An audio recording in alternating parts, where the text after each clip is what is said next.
Começa agora o Folha no Ar, primeira edição.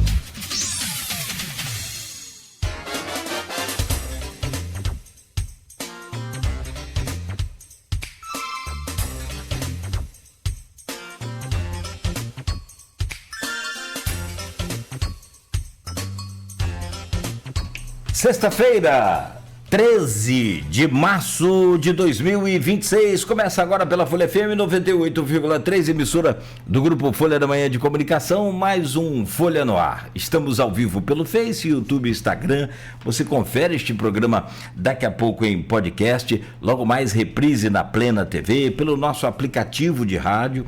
Também você baixa aí para o seu smartphone, pela Alexa, enfim, em todos os canais. São 7h35, muito bom dia, este é o Folha no Ar e a gente começa com as principais informações aqui de Campos e região, destacando hoje a previsão do tempo, só para a gente abrir aqui o programa, com previsão de chuva para hoje, probabilidade em torno de 80%, a precipitação que deve acontecer, segundo o Instituto Nacional de Meteorologia, mais tarde hoje tem chuva mais intensa, com 38 milímetros. Máxima prevista de 33, mínima de 24, agora faz 25 graus no centro. 7h36, programa de hoje com o Aloysio Abreu Barbosa na bancada. Temos o prazer e a satisfação de receber o Vitor Queiroz, promotor de justiça, que veio para conversar com a gente nesta manhã, né, e falar um pouco sobre a sua história, o começo de tudo lá na USP e até chegar ao Ministério Público do Rio de Janeiro e os últimos pouco mais de 20 anos dedicados aqui a Campos dos Goytacazes. Vamos falar da sua perspectiva agora, dessa promoção, desse reconhecimento também da sua capacidade para assumir a 7ª Promotoria de Justiça do Estado do Rio de Janeiro. E por fim, meu caro Vitor, vamos falar da preparação também do Ministério Público para as eleições e a crise do Banco Master com 2 ministros do STF. São 7h37, já vou trazer o seu bom dia, meu caro Vitor, só inverter essa dinâmica do programa, depois a gente fala as manchetes e a gente começar direto aí essa pauta contigo. No oferecimento de Proteus, serviços de saúde e medicina ocupacional com a qualidade certificada ISO 9001-2015, Unimed Campos, cuidar de você, esse é o plano. Unimed Campos, você pode contar. Laboratório Plínio Bacelar e vacina Plínio Bacelar, cuidando bem de tudo que te faz bem. E Radmed Diagnósticos por Imagem, sempre à frente.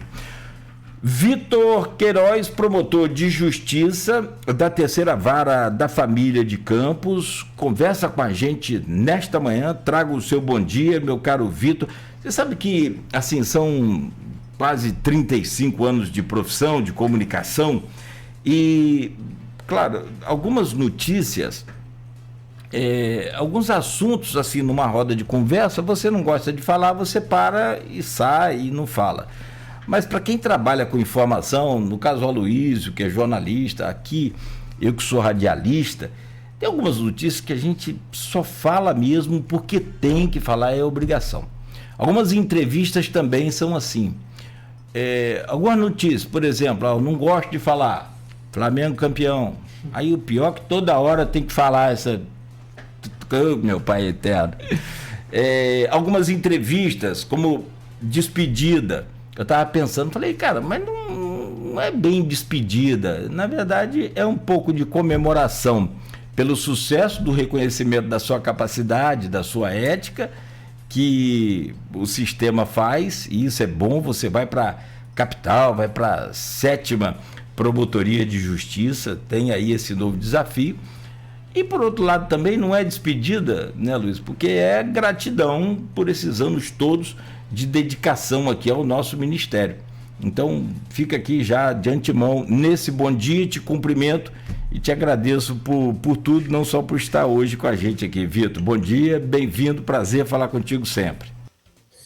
Bom dia, Cláudio, bom dia, Luiz, bom dia a todo mundo que está com a gente aí. É uma satisfação enorme, uma honra estar aqui com vocês. O chamado de vocês não é simplesmente um chamado, para mim é uma ordem. Eu tenho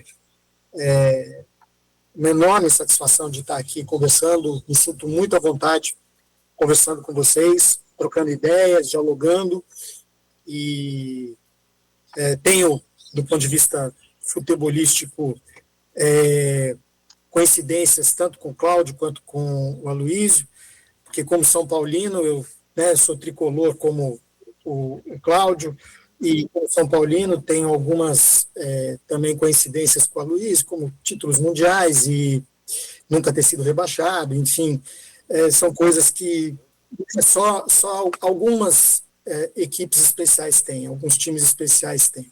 Mas estou muito satisfeito de estar com vocês e estou à disposição. Precisava tanto também, né?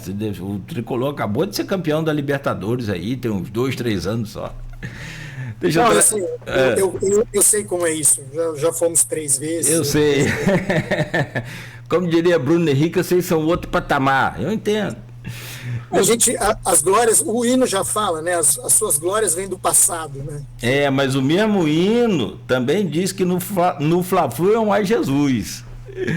Deixa eu trazer um bom dia aqui do meu caro Aloysio Abreu Barbosa com a gente nessa bancada para essa conversa, essa entrevista de hoje com o Vitor Queiroz.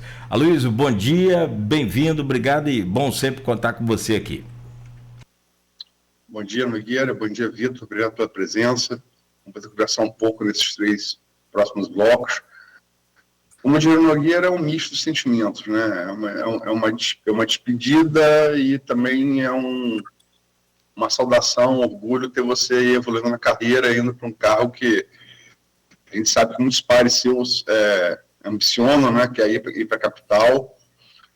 É quase que um degrau anterior antes de se tornar procurador, né? O que falta, né?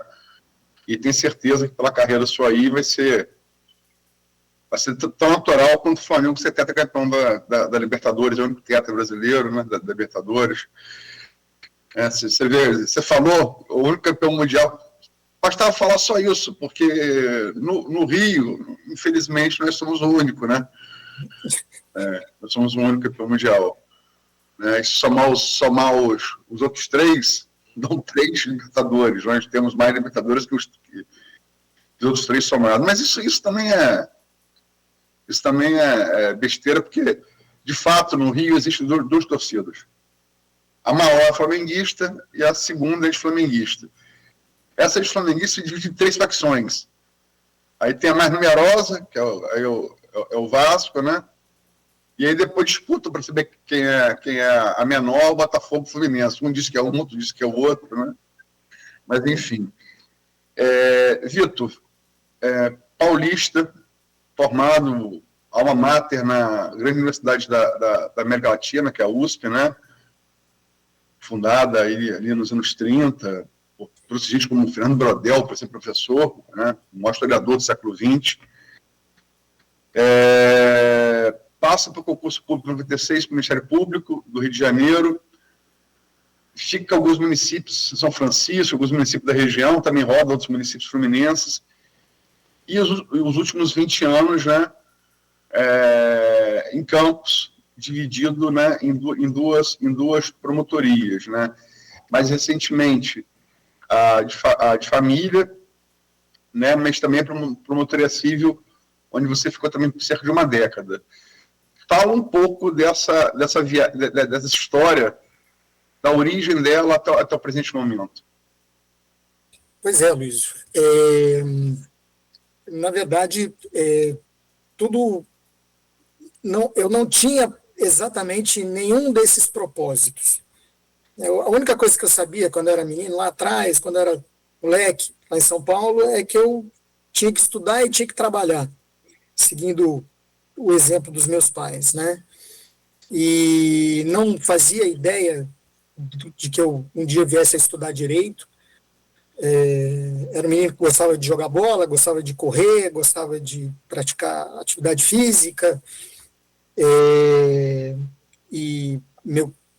virei para o meu pai e falei assim: pai, vou fazer vestibular para educação física.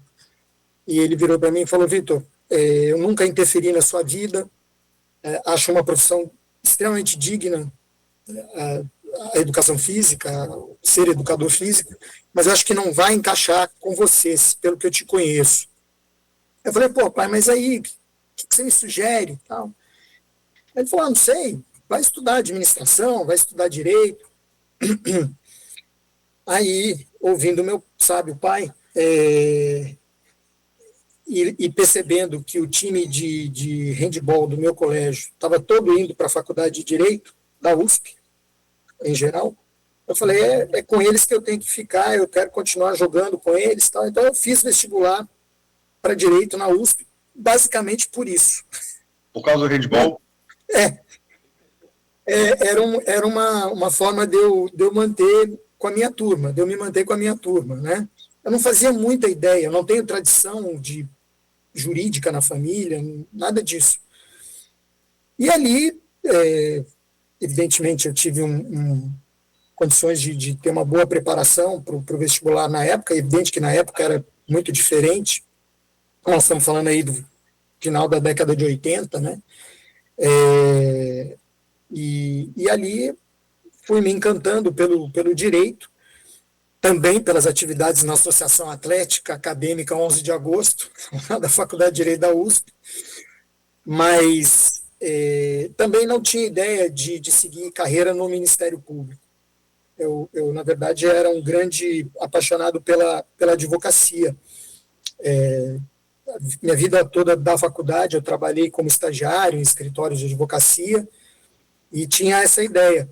Mas aí, chegando perto de me formar, eu comecei a ver que eu não tinha o jeito, apesar de gostar muito da advocacia, eu não ficava muito à vontade com a questão da administração de um escritório de advocacia ou coisa semelhante. E aí, quem sabe, né? Vou prestar um concurso para a magistratura, para a Procuradoria do Estado, enfim, nunca imaginei o Ministério Público, muito menos no Rio de Janeiro. Como bom paulista que eu era na época, né? Achava que, equivocadamente, lógico, achava que o mundo se resumia a São Paulo. E não é isso que acontece. E aí surgiu o concurso do Ministério Público do Rio de Janeiro, me inscrevi muito jovem, com toda a energia, me preparando bem, sem muitas responsabilidades além dessa. E aí tive a felicidade de ser aprovado no concurso, eu tomei posse, minha turma tomou posse em maio de 1996. E aí não tinha jeito, né? Aí, se é para fazer, vamos fazer bem feito. Né? Se essa é a minha missão, vamos fazer bem feito. E aí fiquei no Ministério Público do Rio de Janeiro. Hoje minha vida não tem sentido sem o Ministério Público, né? Aprendi a ser promotor de justiça, talvez não de uma forma ideal, mas tenho aprendido a cada dia, tenho procurado me aprimorar. No início, rodei muito, principalmente pela região sul, até porque era do estado, até porque era mais perto de São Paulo, eu podia visitar meus pais, minha família. Daí fui para Itaperuna, em 1997, 98, 97, 98. Lá eu conheci minha esposa, em Itaperuna. Lá nós nos casamos, nasceu nossa primeira filha, Maria Vitória, lá em Itaperuna, em 99 já. E aí a vida seguiu, no MP, fui para outras comarcas, trabalhei em São Francisco, trabalhei em Cambuci, trabalhei em Miracema, e aí acabei vindo para Campos, e desde então estamos aqui, a nossa família se situou aqui, tenho mais 2 filhas campistas, ou seja, são 3, uma itaperunense, mas que mora em Campos há muito tempo, se considera campista certamente, e mais 2 filhas nascidas em Campos. E estamos hoje aqui, e o caminho, já fazendo quase 30 anos de Ministério Público, eu entendi que o caminho seria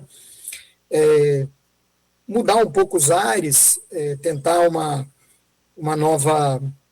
novos objetivos, novos parâmetros de trabalho dentro do Ministério Público, e uma das opções era trabalhar na capital, evidente, como eu sou promotor de família já há muito tempo, me sentiria mais à vontade trabalhando numa promotoria de família da capital. Concorri para uma promotoria de família, a 7ª promotoria de família da capital, que estava vaga, e pela minha antiguidade, que não é pouca, eu consegui essa remoção, né? É um órgão, como você falou, disputado, não é uma promoção, só fazendo um pequeno adendo aí o que o Cláudio tinha pontuado, é uma remoção no mesmo nível da carreira, só muda o aspecto territorial e a matéria um pouquinho.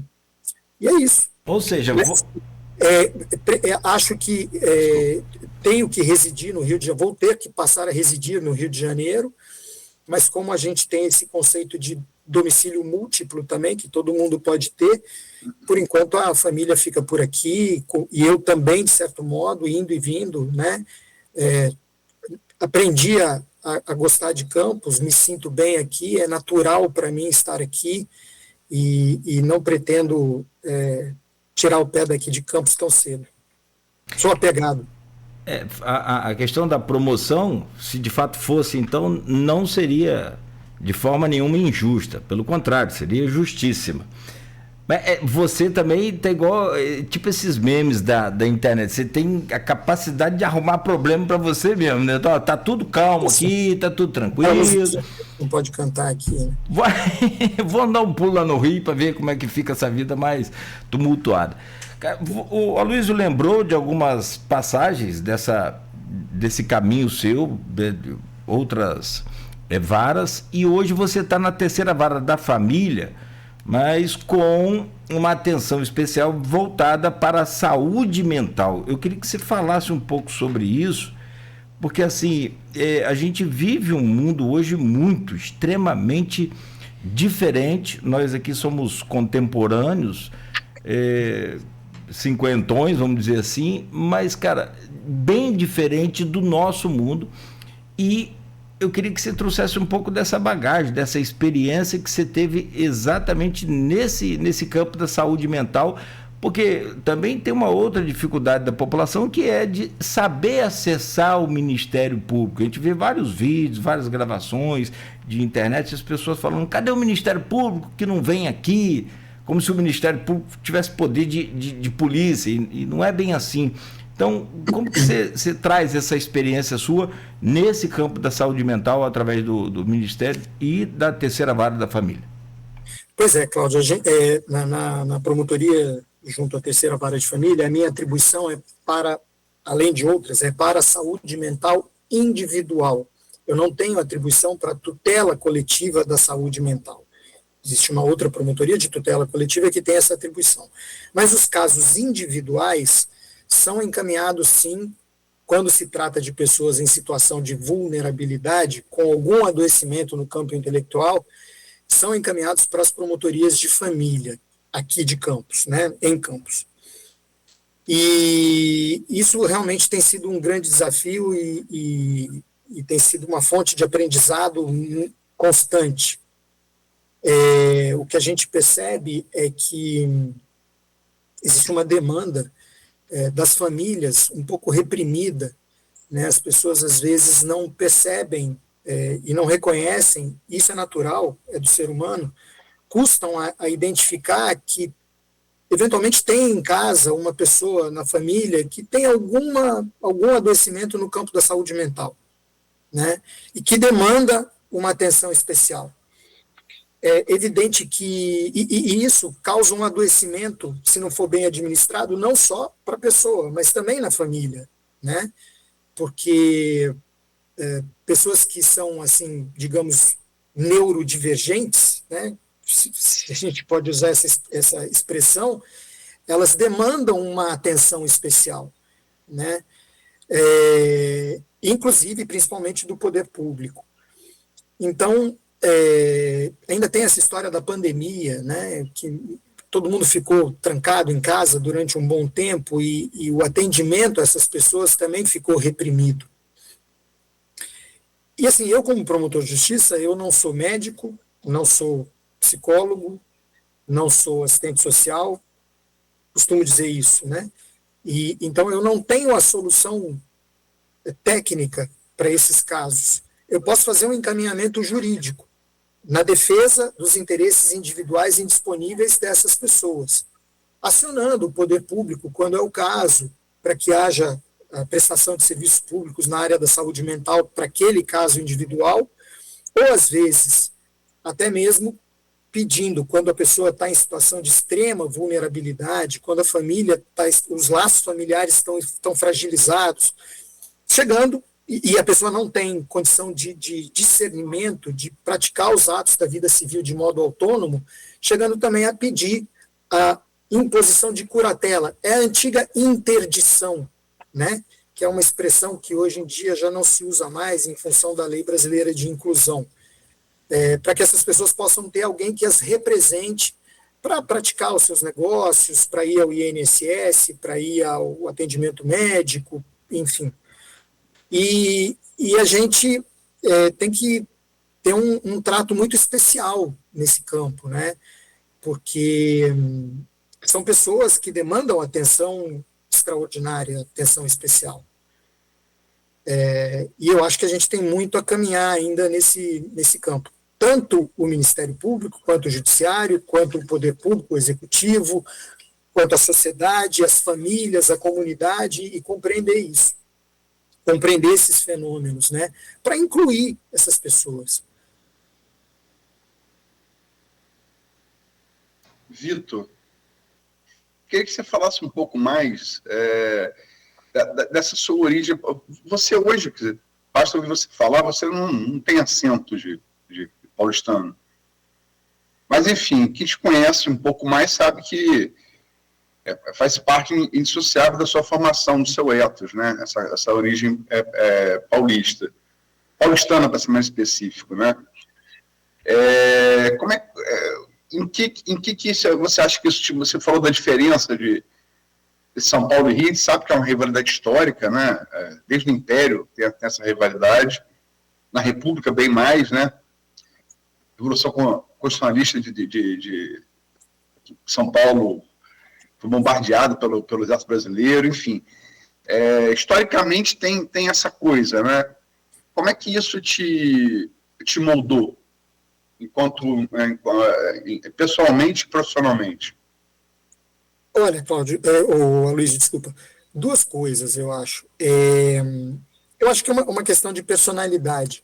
Apesar de eu ser paulistano, e desde cedo ouvi que o orgulho de ser paulistano, de ser paulista, né? Eu me lembro que minha família é de Araxá, em Minas Gerais, dos meus pais, né? A gente ia para Araxá e atravessava de São Paulo para Araxá, a gente atravessava o Rio Grande, na divisa de São Paulo com Minas Gerais, e tinha uma ponte lá de ferro, que foi palco de batalhas lá da Revolução Constitucionalista. E eu lembro do meu pai e da minha mãe mostrando, olha aqui que teve a batalha, tal. E eles mineiros, hein?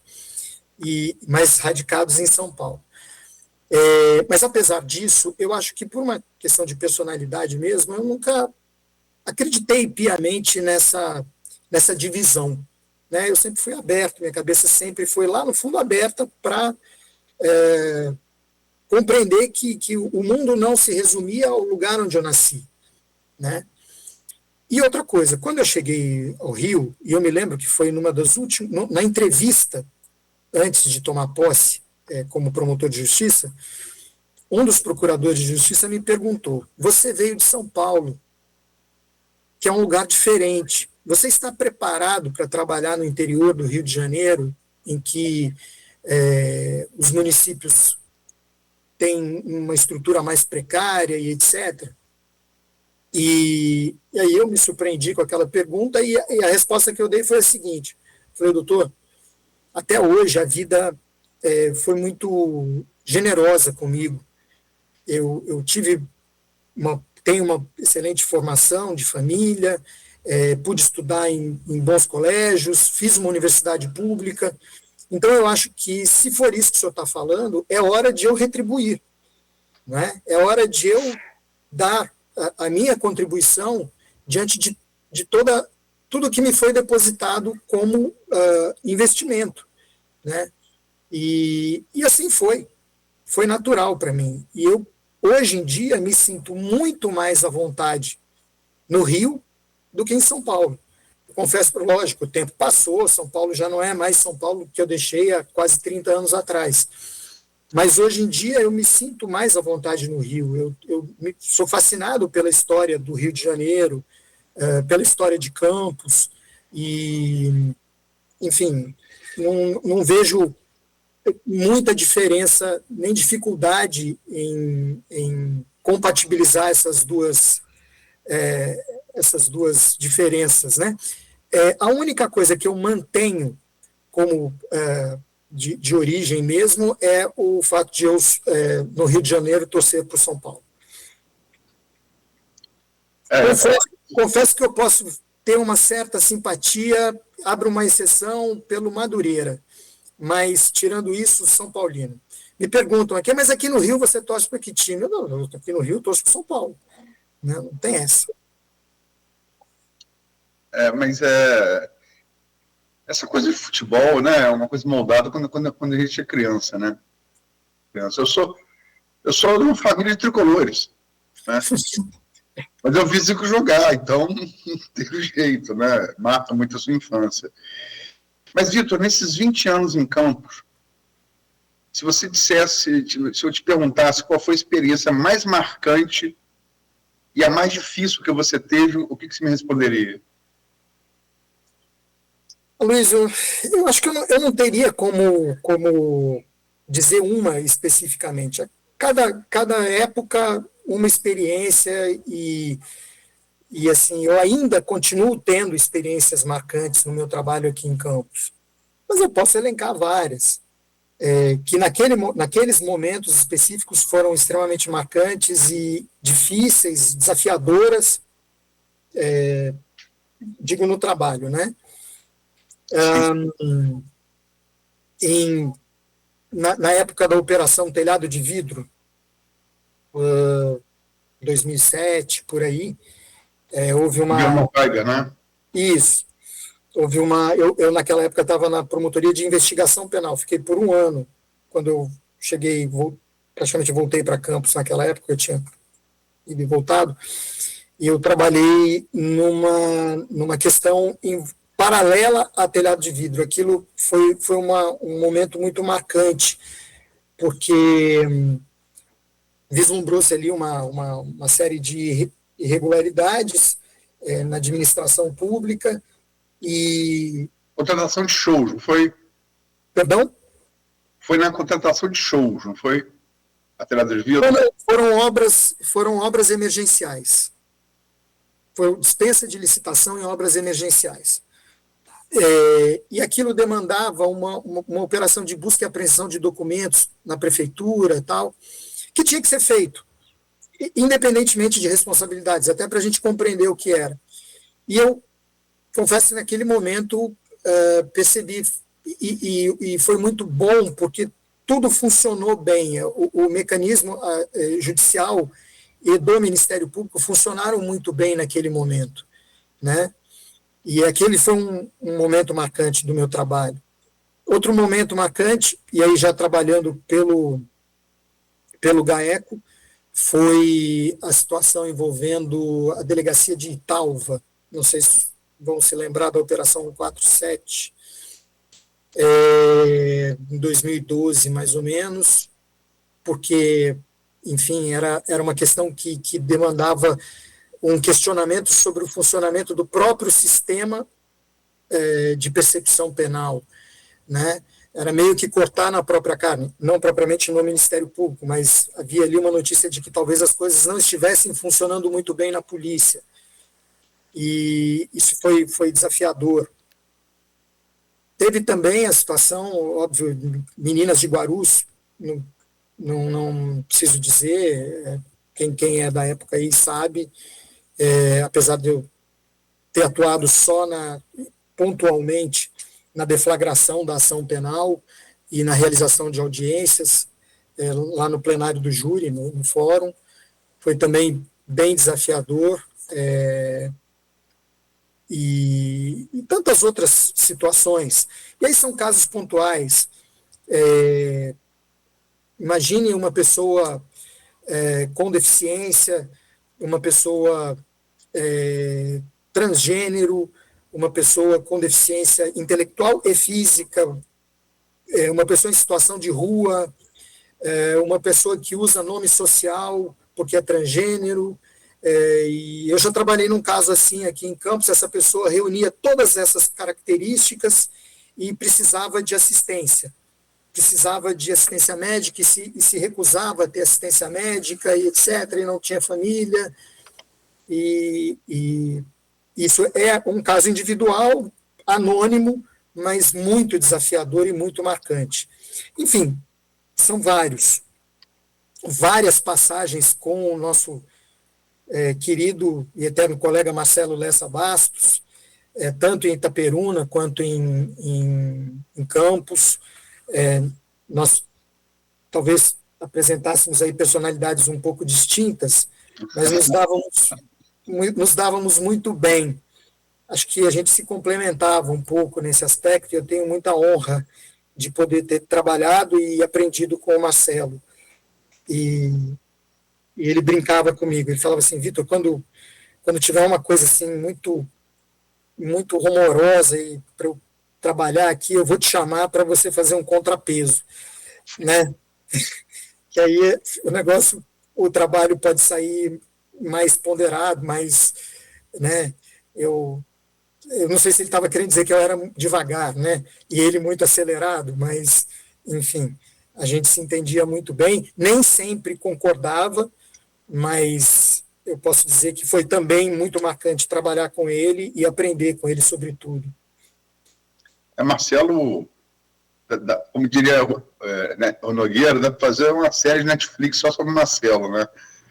Agora, certamente, tive o prazer de conhecer vocês dois profissionalmente, a honra de ser amigo dos dois, e são duas personalidades realmente bem diferentes, mas, como você disse, né, complementares, né? E, sem sombra de dúvida, dos grandes promotores, né? Dos grandes promotores. Cada um seu estilo, né? Sim. Você pode ter um grande craque explosivo como Mbappé, você pode ter um grande craque lento como Zidane, e os dois seriam ídolos da França, né? Cada um no seu quadrado, né?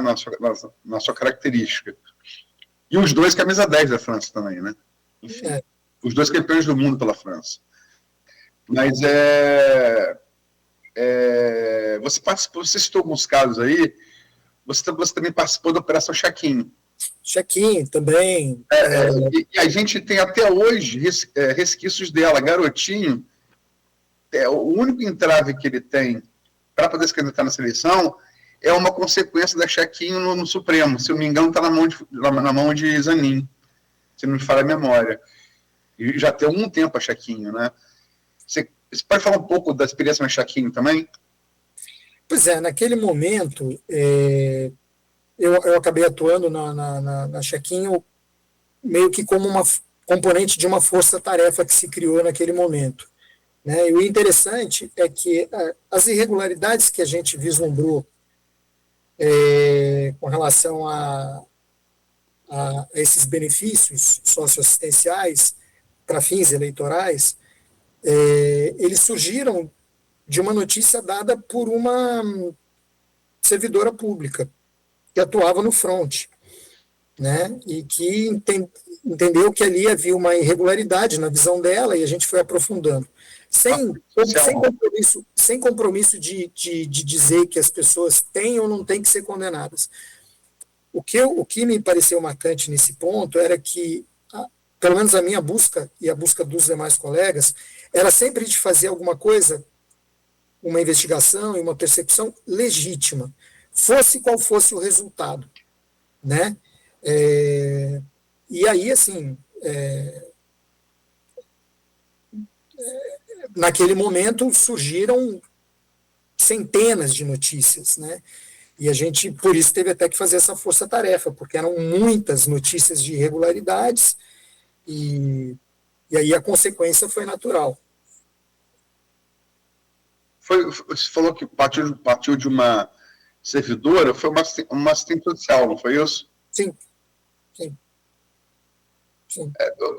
Qual você acha que essa Chequinho, Telhado de Vidro, Minas de Guarulhos, foram operações assim, muito humorosas, né?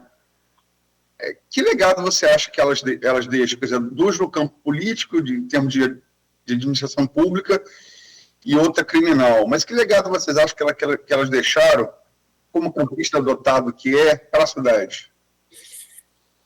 Aloysio, do ponto de vista profissional do trabalho, eu acho que o legado que elas deixam, a lição que elas deixam é a seguinte: o trabalho ele tem que ser, o trabalho da polícia, o trabalho do MP, o trabalho do judiciário, o trabalho dos advogados, da defensoria pública, enfim, de todos os operadores do direito nesse aspecto, ele tem que ser um trabalho legítimo. Os fins não podem justificar os meios. Os meios têm que ser legítimos, não é? E isso eu sabia, sempre soube, mas pude verificar em determinados momentos nessas operações que às vezes surgiam informações que não surgiam por meios que a lei admitia. Então a gente não podia usar isso, né? E tudo bem, ótimo, vamos aperfeiçoar, vamos sempre buscar os meios legítimos, né? O compromisso tem que ser esse, o compromisso sempre foi esse, independentemente dos resultados. Vamos garantir o direito de defesa, vamos garantir o devido processo legal, vamos pedir medidas rigorosas quando elas têm que ser rigorosas, independentemente de quem sejam eventualmente os investigados, o poder que eles tenham, enfim. Essa é uma lição que fica. Aliás, essa é uma lição que a gente já tem que aprender lá no início do exercício profissional, mas isso simplesmente foi aprimorado na minha visão. E acho que,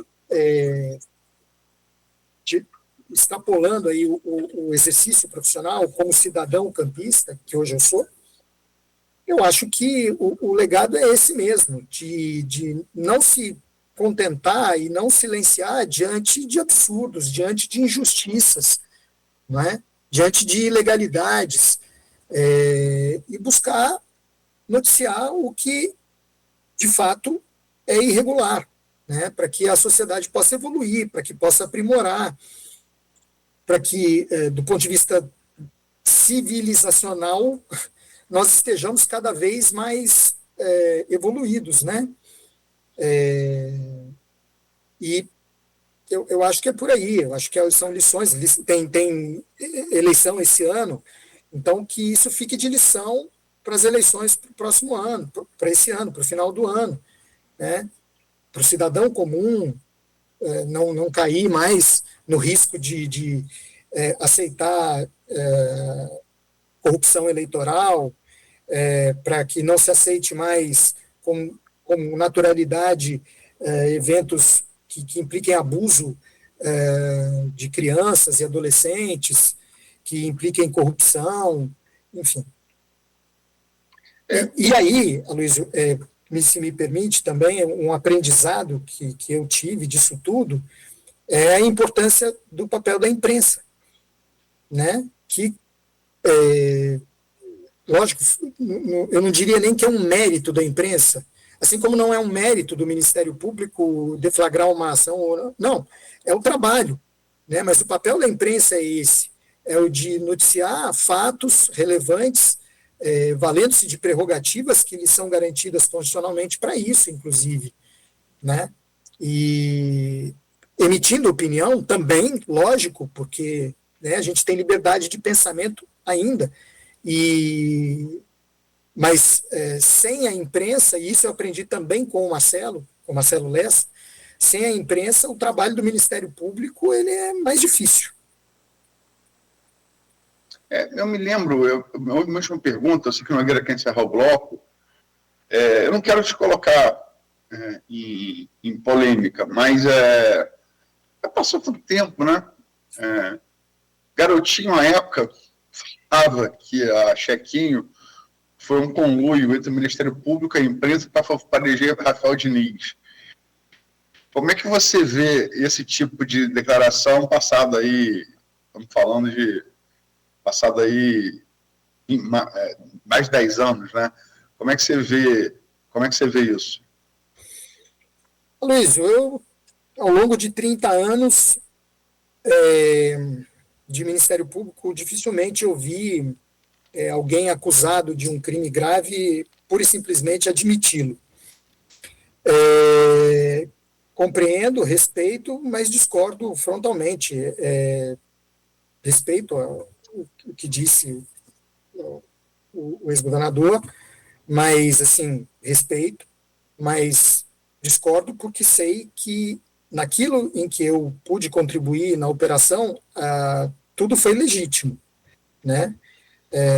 E se eu não vislumbrasse legitimidade naquilo que eu estava fazendo, eu certamente não teria trabalhado nesse caso. Tem aquela história, pra gente falar da história aqui do Vitor e dessa passagem dele nesses mais de 20 anos, a gente vai precisar de fazer naquele esquema de série, tipo Netflix. Mas eu vou, Aloysio, rapidamente só fazer mais uma pergunta. Eu conversava com o Vitor antes, só pra gente fechar esse bloco. A população sabe utilizar esse equipamento, sabe usar essa ferramenta que é o Ministério Público? Porque, na verdade, o que eu só para contextualizar rapidinho, eu vi um vídeo recentemente e procurei um dos promotores aqui de Campos para a gente falar sobre isso, que uma pessoa gravava alguém cercando Lagoa de Cima, e a mulher falava no vídeo: cadê o Ministério Público que não está aqui para proibir isso? Ou seja, o papel do Ministério Público perante essas ações e como usar o Ministério Público. A população sabe utilizar esse equipamento? Pois é, isso é um sintoma duplo, eu acho, esse exemplo que você deu. Se as pessoas reclamam, cadê o Ministério Público? É sinal de que o Ministério Público é uma referência positiva. De alguma forma, é uma esperança de solução de um problema. E segundo, se reclama a atuação do Ministério Público, é porque alguma coisa não vai bem em outra área, né? Na administração pública, enfim. O Ministério Público não tem solução para tudo. A missão do Ministério Público Constitucional está muito clara ali, né? O Ministério Público o defensor, deve ser o defensor da ordem democrática, tal, e, sobretudo, defender os interesses sociais, coletivos e individuais indisponíveis, esses direitos fundamentais, de forma independente, como deve ser e aí a população chega ao Ministério Público, pode chegar ao Ministério Público pelos canais de comunicação, no caso do Ministério Público do Estado do Rio de Janeiro, e hoje que a gente trabalha com a internet, 99,9% das pessoas têm a internet na sua realidade. O site do Ministério Público funciona muito bem por meio da ouvidoria para receber essas notícias. Essa porta aberta não quer dizer que tudo tenha que ser tratado pelo Ministério Público, porque existe, como eu falei, uma missão constitucional especificada, legal estabelecida, que, por mais justa que possa ser a pretensão da pessoa, às vezes não justifica a intervenção do Ministério Público. Por exemplo, um desentendimento entre vizinhos. Estou dando um exemplo muito simples. Isso não justifica, por si só, a intervenção do Ministério Público, né? Talvez seja uma figura de linguagem, né? O Ministério Público, né? Eu vou levar para o Ministério Público, como querendo dizer assim, isso não vai ficar assim, né? Mas nem sempre é caso de atuação do Ministério Público. Por isso, às vezes, eu até estava falando com o Cláudio, antes, sempre que uma pessoa me procura no Ministério Público, eu busco atender a todas, a primeira pergunta, em geral, que eu faço é a seguinte: por que a senhora veio aqui? Por que o senhor veio aqui? Quem mandou a senhora aqui? Quem mandou o senhor aqui? Quem recomendou que viessem até o Ministério Público? Para eu entender exatamente, né, o contexto da demanda daquela pessoa. E busco sempre deixar muito claro o que é possível ao Ministério Público fazer.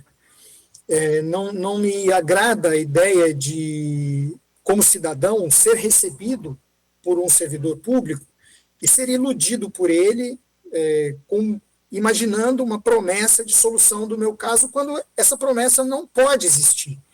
Então, eu busco sempre deixar muito claro: minha senhora, meu senhor, o que é possível fazer aqui é isso. No mais, é uma questão que a senhora tem que resolver internamente, na sua família, por exemplo, na área de família, né? Eu costumo dizer, até para deixar o ambiente mais leve, né? Eu não sou, já disse isso aqui hoje, não sou psicólogo, não sou padre, não sou pastor, então compreendo os conflitos, mas não sei se sou a pessoa profissionalmente e funcionalmente adequada para a solução desses problemas, né? Então, eu acho assim, que as pessoas têm que se informar e têm que buscar aí, acessar o site do Ministério Público. Ali a gente busca, a administração do Ministério Público busca esclarecer de forma didática qual é a missão do Ministério Público, em que campo a gente pode atuar, né? A gente não substitui a figura da Defensoria Pública, a gente não substitui a figura do advogado, e a gente também nem sempre é a última solução, né?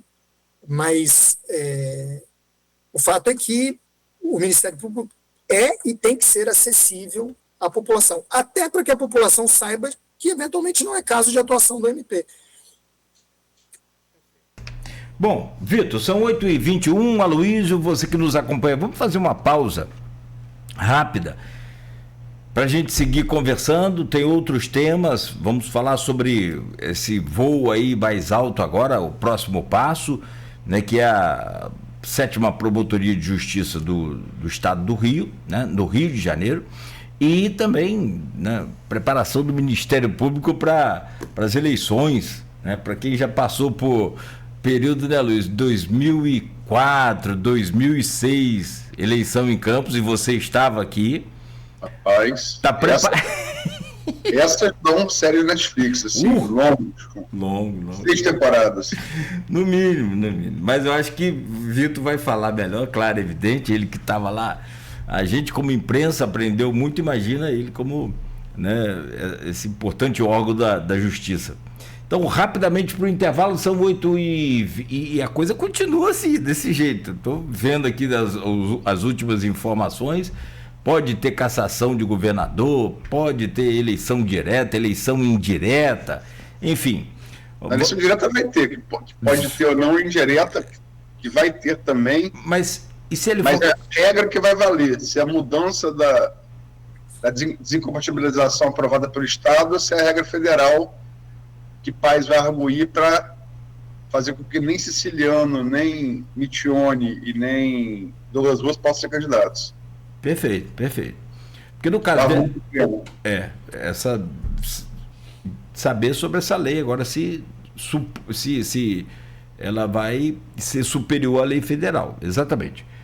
Que sem essa lei, no caso, se ele for cassado, tem que ter eleição direta.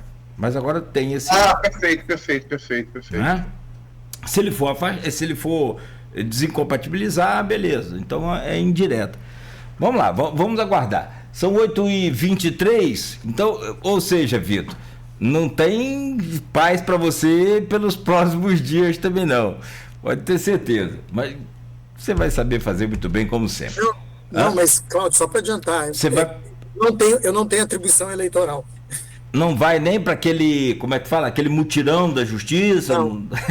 Então você está bem. Não, até porque eu estou indo para a capital, aí eu não vou ter mais atribuição em Campos. Nada. Então você... Não, sim, mas aí no caso é estadual, Corocó. Não, sim, mas no Rio provavelmente não terei também. Você merece. Pelo menos depois de quase 30 anos aí no Ministério, você merece um descanso. Pelo menos dessa parte eleitoral. São 8h24. Vamos ao intervalo, a gente volta a seguir, continuando essa conversa aqui junto com o Aloysio Abreu Barbosa na bancada, recebendo o Vitor Queiroz, promotor de justiça no Ministério Público do Estado do Rio de Janeiro. 8h24, oferecimento de Proteus, Unimed Campos, Laboratório Plínio Bacelar, Vacina Plínio Bacelar e Radmed Diagnósticos por Imagem. O laboratório Unimed